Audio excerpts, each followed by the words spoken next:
Hi friends, வணக்கம். இங்கே பாருங்கள், மழை பேஞ்சிட்டே இருக்குது 2 நாளாக. கொஞ்சம் கூட கேப்பே இல்லை, விடாமல் பெஞ்சிட்டே இருக்குது. நான் கோயம்புத்தூர்லேருந்து தஞ்சாவூரில் வந்து மாட்டிக்கிட்டேன்.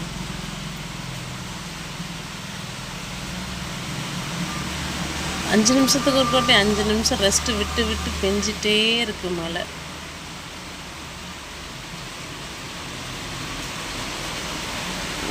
விடாது போல், மழையே இப்போதைக்கு விடாது போல். என்ன பண்ணுறதுன்னு தெரியல. இங்கே பாருங்கள், மணி 7:50 தான் ஆகுது. இப்படியே தான் பெஞ்சிட்ருக்கு 2 நாளாக.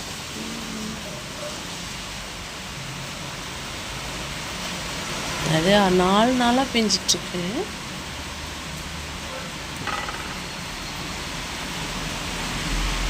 இன்றைக்கி அநியாயம், ரொம்ப கொஞ்சம் கூட விடலை.